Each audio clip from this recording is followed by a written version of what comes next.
This is Paw Print, an animal rescue community, episode 5. I'm Harold Ree. I'm Nancy Ree. Today's guest is the talented Irith Bloom with her positive reinforcement dog training service, The Sophisticated Dog, in Southern California. Some of our listeners have been requesting advice on positive reinforcement training for dogs. In today's episode, Irith will offer advice on barking and the power of choice. If you want to learn more about Irith Bloom and her business, The Sophisticated Dog, go to our show notes at thisispawprint.com/5.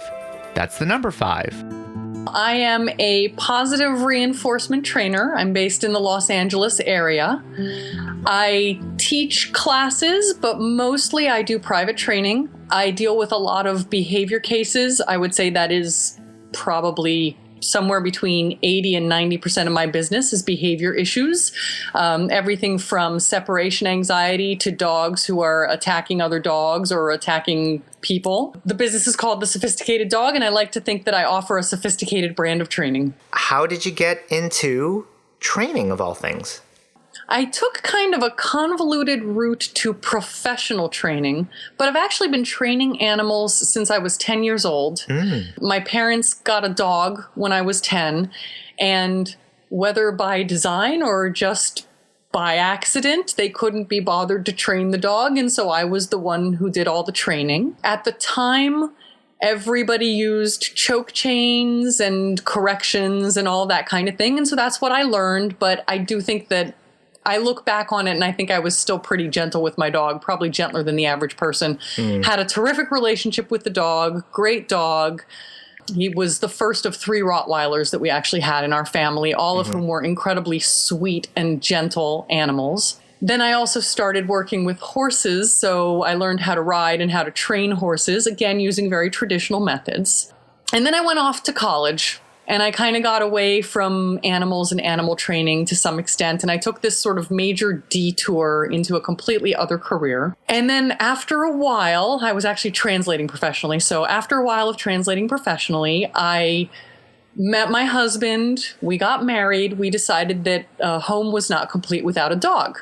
So we decided to rescue a dog. We rescued him from a reputable rescue organization that I now volunteer for, because that's, how it works. Get a dog from us and then come and volunteer. There you go. And he had a lot of issues. He had some separation anxiety. He was prone to barking at other dogs behind fences. He would literally attack edge trimmers and leaf blowers and lawnmowers, which was particularly scary when it was an edge trimmer.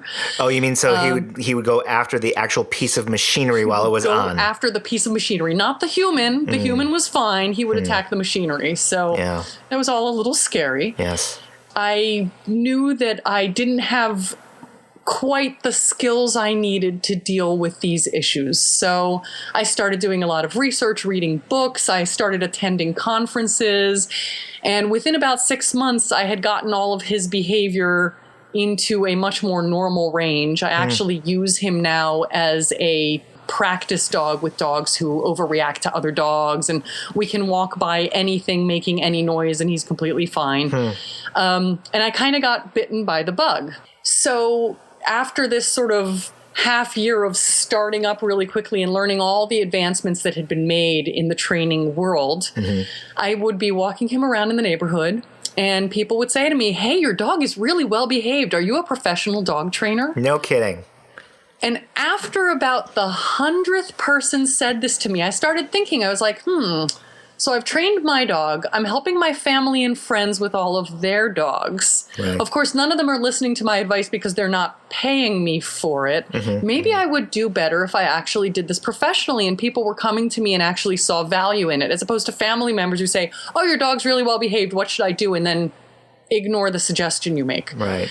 So that's kind of how I sort of fell into it. I was a translator, not an interpreter. So it's written translation. So I very much made my own schedule.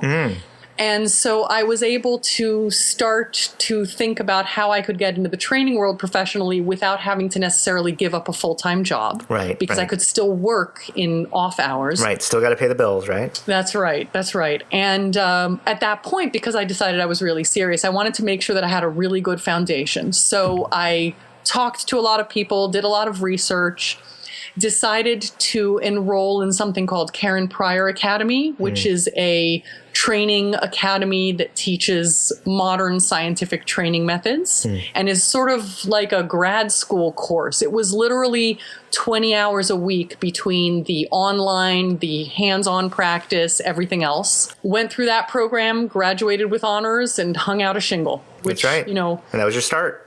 that was my start. It's been, I always lose. It's been something like 6 or 7 years, I think, and I have not looked back. About a year into it, I stopped translating entirely and went full-time dog training, and it's been great. So sounds like it took about a year for you to really get the business off the ground, get your groove going.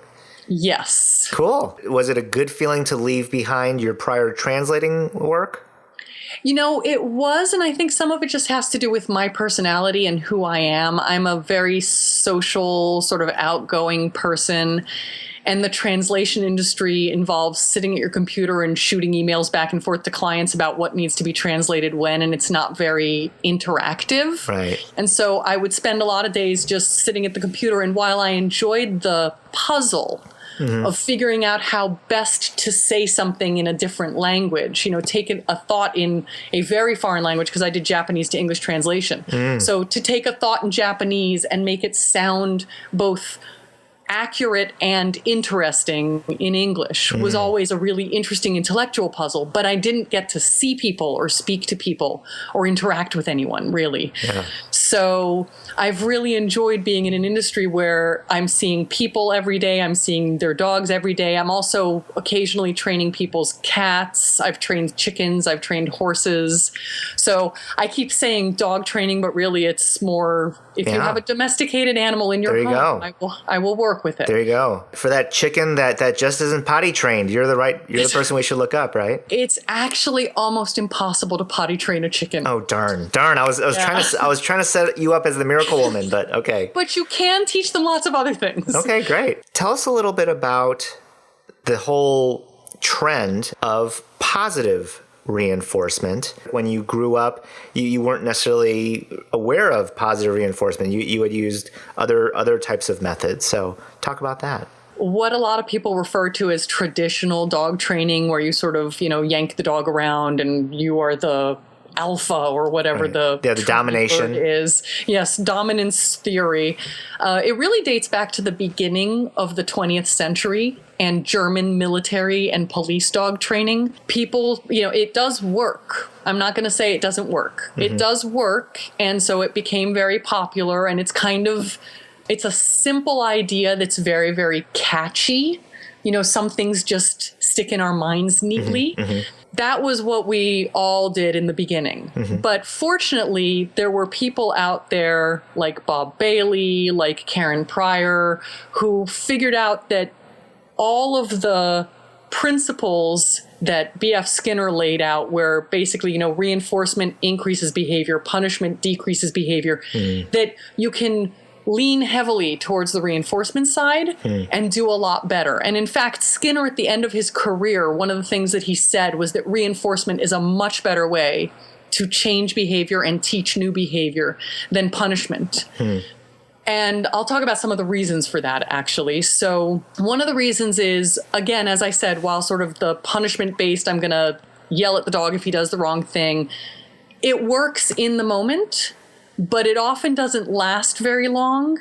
And even if it lasts, what it does is it increases the stress on the animal. So let's say you have a dog who is afraid of leaf blowers. We'll just use that example. That's right. And every time he sees a leaf blower, he's already in a state of fear. And so he barks at the leaf blower. Now, if I, as a human, then yell at the dog or yank the dog or hit the dog, God forbid, for barking at the leaf blower, all I've done is make the situation more stressful and more frightening. I might be successful in temporarily pushing down that behavior, just tamping it down so that it's no longer visible.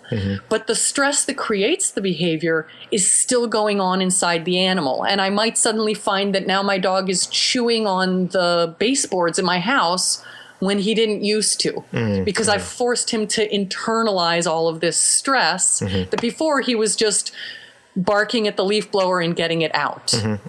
So the training using punishment can work, but the fallout can be so severe that it's really not even worth it to me. Right.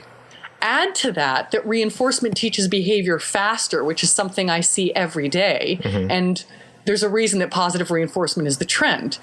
And a simple way to look at why reinforcement is more effective is if you're reaching for the cookie jar and I slap your hand, you know that there's one behavior you shouldn't be doing, which is reaching for the cookie jar, but you don't know what it is you should be doing instead. If instead, when you reach for the cookie jar, I ask you to sit down, and then I wait a moment, and then I ask you to do something else, and then I hand you a cookie, you're going to pick one of those behaviors and say, ooh, this is a cookie-getting behavior. Right. As opposed to reaching for the cookie jar. Right. And I'm going to give you a specific thing you can do instead of saying, whatever you do, don't do this one thing. But you're going to have to guess which of the million other things out there are the correct choice.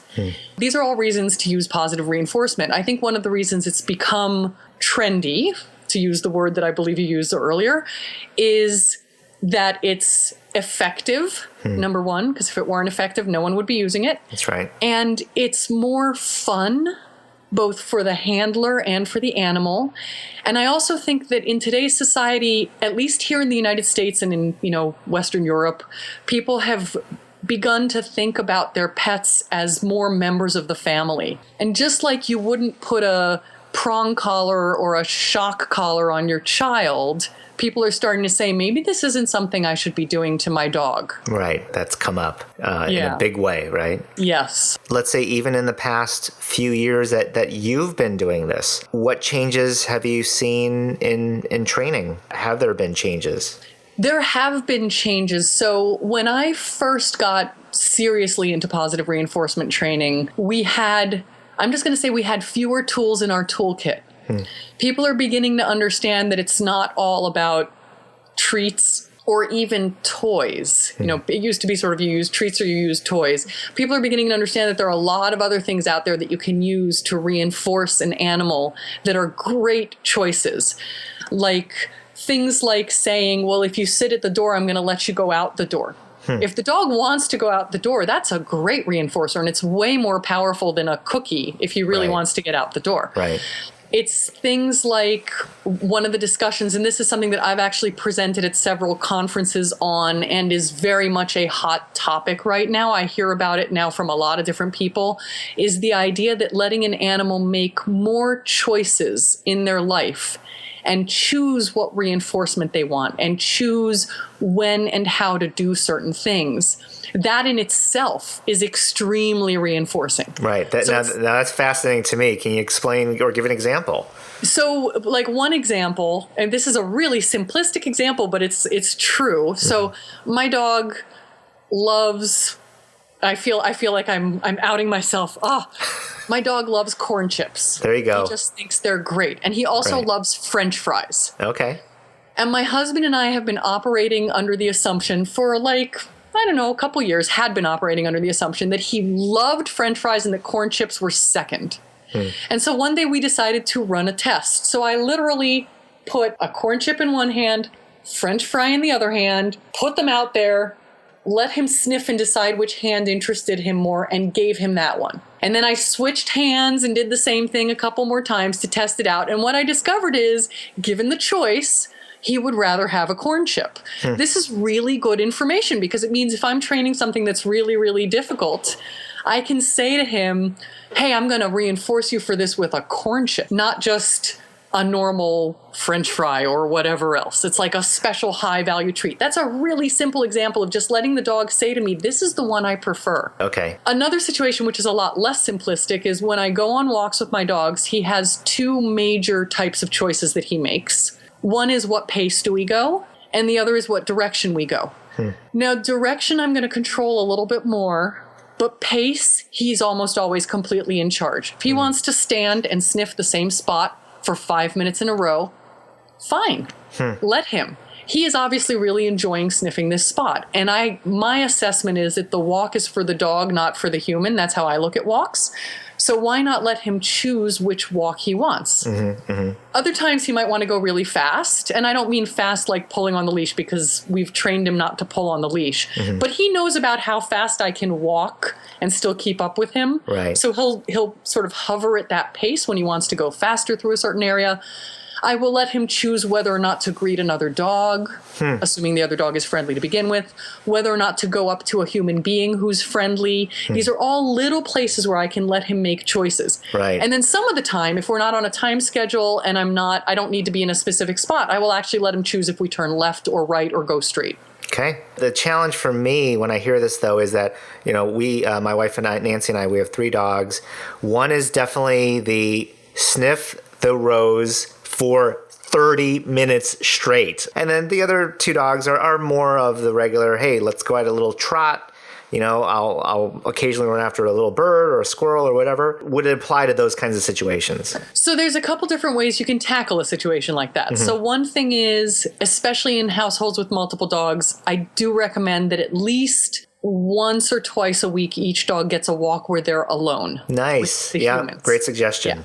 So, the one-on-one time, because otherwise it's, they might feel like they never get your time. So that's one thing. And then on those walks, you just go at that dog's pace. Right. For walks, it depends on, like, I live in an apartment, so my dog gets 4 walks a day. If I had 3 dogs and I was trying to take each of them on 4 walks a day, right, you can't. It wouldn't be practical. No. So in a situation where you do have to have them, multiple dogs on the same walk, what I'll tend to do is I have a mental marker in my head where I say, okay, the first third of the walk belongs to dog A, second third of the walk belongs to dog B, third of the walk belongs to dog C. And I'll literally just say, okay, for this part of the walk, I'm going to let this dog control the pace. And the other dogs are just going to have to lump it, because otherwise we're never going to give dog A an opportunity. And then for the second part of the walk, dog B gets to rule the pace, so to speak. And then the other thing is just make sure you switch which dog is controlling the pace, with a reasonable sort of fair division. Yes. But you might find that it makes more sense for, if 2 of them walk kind of the same pace all the time, you might find that it makes more sense to just let those 2 have a combined portion of walk. Okay. Wow. Depends on the dogs. Irith, you're teaching me a lot right now. My brain's getting pretty full. Okay, super. Going back to the whole positive versus negative, whether you're on a Facebook group or a blog or whatever, for better or for worse, it can actually get almost into like one of these harsh political discussions. How do you deal with that? Well, so one thing is, in addition to being certified by, I think it's 5 different organizations in in non-human animal training, I also have a certification in human training, and the technique that I'm certified in is a positive reinforcement technique, where we use a lot of the same principles that we use in animal training. You use positive reinforcement, you break things down into small pieces, you make sure that the learner understands the first piece before you move on into the second piece, that kind of thing. So I try to carry that mindset, that positive reinforcement mindset, into every interaction I have. So, for example, when it comes to things like Facebook groups, Yahoo groups, and things like that, what I tend to do is I'm trying to think what the right word is for this. I will discuss something respectfully with people as long as both sides are being respectful. So I'm not going to name call. I'm not going to go into ad hominem attacks. It's not you're stupid. It's, right. Well, I question this method for this, and this reason. And I try to be very scientific in the approach. I try to use facts and not emotions, if you know what I mean. If you argue with people, all that happens is everyone gets more firmly set in whatever they want. And I'd much rather lead by example than try to ram facts down someone's throat. Right. In your experience, how long does it truly take? How much, what preparation do we need to take as far as commitment, time, and effort at properly training a dog? Okay, so if you have a dog who doesn't have any, major behavior issues, he's not, digging up your carpet or chewing up the door or whatever. I think it's not so much, how can I put this? What I try to do, I completely understand what you mean. It takes a lot of time and effort to actually go home and practice. One thing I tell clients is 5 minutes a day is plenty. Oh, okay. Actually, you can get a lot done That's in good to 5 know. minutes a day. If you can do 5 minutes twice a day, you'll make a ton of progress. So one thing is it doesn't have to be half an hour. You don't have to train your dog for half an hour. The other thing is formal training sessions, which would be that 5 minutes a day. During those, you really do have to think, okay, what is my technique? How am I doing things? But that's only a tiny fraction of your actual dog training time.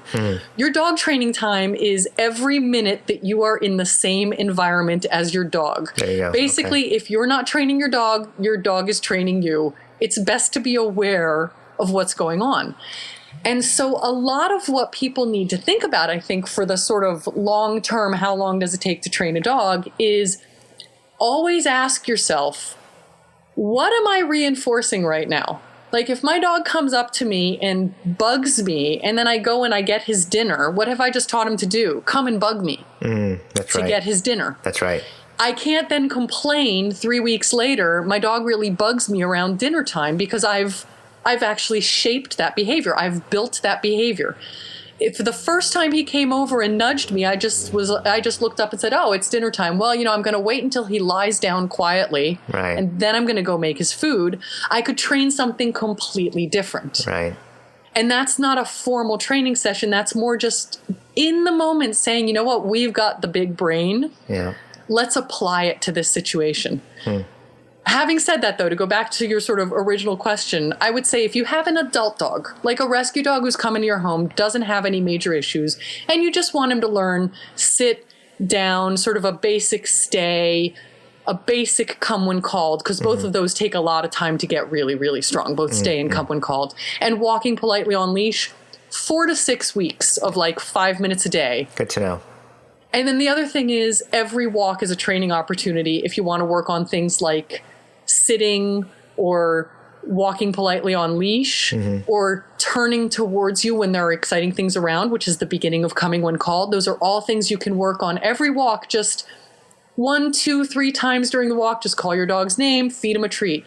1, 2, 3 times during the walk, notice when your dog is walking really nicely right next to you and feed him a treat while he's right next to you by accident, as it were. That's right. And ask him to sit when you get to every curb. And you've got all this built-in practice and he's on a walk anyway. Yeah. Nice. Okay, good.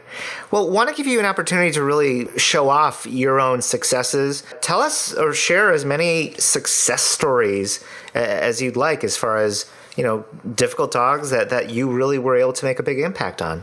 Okay, well, I'm going to start with, this is actually kind of my favorite success story just because it was so fast. So I had a client who had 2 little, some sort of mixed breed terrier-like dogs. And they lived on a busy street, and every time something even slightly unusual happened outside that interrupted the regular traffic flow of noise. So somebody honked a horn or a truck went by or something, the dogs would go running to the window and bark. And one of the things about having 2 dogs who bark is the one barks, sets the other one off, and then the other one's still barking. And so the first one says, "Oh, we're barking." And everybody barks a lot longer than a single dog would alone. So I taught the family a technique. I won't go too deeply into the technique just because I don't want to get too technical, I guess is the way to. So, but basically what they were doing is every time the dogs barked, they were calling the dogs and feeding them a treat. You can say, like looking at that at face value, well, wait, you're feeding the dogs a treat for barking. Aren't you teaching them to bark? But what I'm actually doing is I'm trying to teach them to bark once and stop instead of barking for 5 minutes every time a truck goes by. What we started doing was we would just, there were 4 people in the family, 4 adults who could all help with this. And there was always somebody home. So every time the dogs barked, whichever adult happened to be closest would call the dogs over and feed a treat. And normally one dog runs over faster than the other. The first dog is getting a treat. The second dog says, hey, what's going on? He's getting a treat. How come I'm not getting a treat? Second dog runs over. Meanwhile, whatever it was that set the dogs off has gone by, and the dogs are no longer barking. And what happens over time, and happened really dramatically in this case, is that dogs get to the point where often they don't even bother barking once. Because something that dogs do very, very well is they predict what's going to happen next. Very often, dogs are not aware that they're barking. Just like we don't always consciously think, oh, I'm going to say ow now when something happens to cause me pain. I just kind of say ow, it just comes out of my mouth, and then I realize I've done it. I don't think dogs often realize when they're about to bark that the bark is happening. What they notice is a truck goes by, and then my human calls me and I get a treat. And so what'll happen with a lot of dogs when you use this technique is they'll start running over to you when the truck goes by. Or when the horn gets honked. And then your job as the human doing the training is to say, ooh, they came over because they heard something, but they did it quietly. Let me make sure to reinforce that by giving them a treat. Well, I've taught this technique to a lot of people, but the reason I mentioned this specific case with these two little terrier-like dogs is in a week, there was no more barking. Yeah, and impressive. It was really, and I have to say, the success is due to the owners being so diligent about this. Right. They just did every time. They did it every time. I came back a week later. I said, how's it going with the barking? They said, it stopped. Yeah. So that's one example of what I think of as a really great success story. Thanks to Irith Bloom for sharing her story. If you want to learn more about Irith, we'll feature her on our next episode as well. And you can go to our show notes at thisispawprint.com/5. If you want to learn more about myself and Nancy, you can find us on social media. Go to Facebook, Twitter, Instagram. This is Pawprint is our handle. If you enjoyed today's episode, you can leave us a review on iTunes. Go to thisispawprint.com/iTunes. If you leave us your Twitter handle, we'll return the favor with a shout out. Once again, thanks to Irith, and thanks to all of you, our listeners. You send a positive message to the people around you when you rescue an animal. Have a great day, everybody. See you next time on Pawprint. Pawprint is a production of EVER Education. You can't handle the truth.